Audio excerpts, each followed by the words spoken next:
Maintenant, donc, quelles sont ces normes? Normes de présentation de soi, normes de coopération. Ce qui nous fascine beaucoup, nous les sociologues, les rituels. Spontané, il n'y a personne qui vous impose le rituel du bonjour, au revoir. Pourquoi se donne-t-on la main et ne s'embrasse-t-on pas?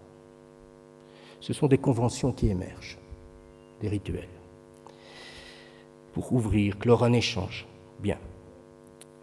Alors, il faut dire que ces normes de civilité, et c'est ça une des origines de notre problème à l'école, ont connu une évolution remarquable au cours de la modernité.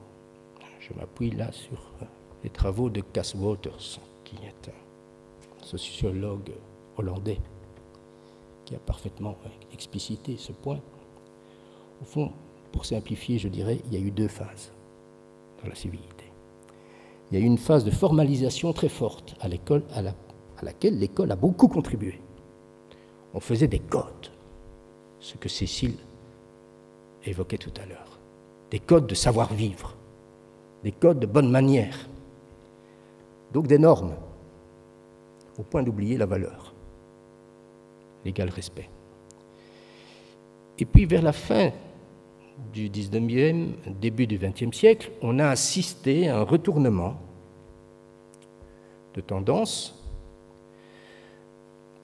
qu'on peut appeler déformalisation. Qu'est-ce que c'est la déformalisation de la civilité? C'est le fait que dans les codes de conduite et de savoir-vivre, dans la socialité ordinaire, une beaucoup plus grande clémence, tolérance, est accordée à l'irruption de codes multiples.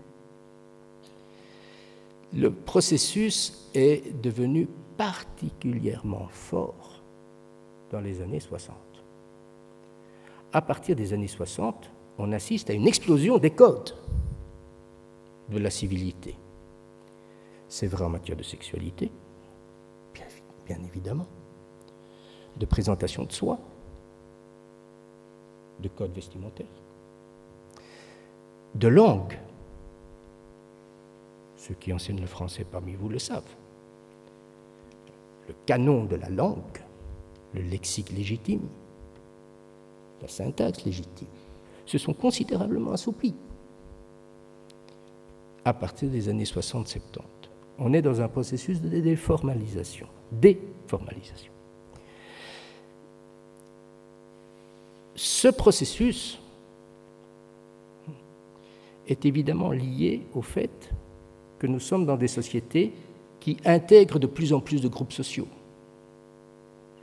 Et de la même façon qu'au XIXe siècle, on peut dire que la bourgeoisie s'est aristocratisée et que l'aristocratie s'est embourgeoisée, on peut dire qu'au XXe siècle, la bourgeoisie s'est prolétarisée et le prolétariat s'est embourgeoisé, au point qu'il est devenu, c'est une norme de civilité de nos sociétés modernes, pratiquement interdit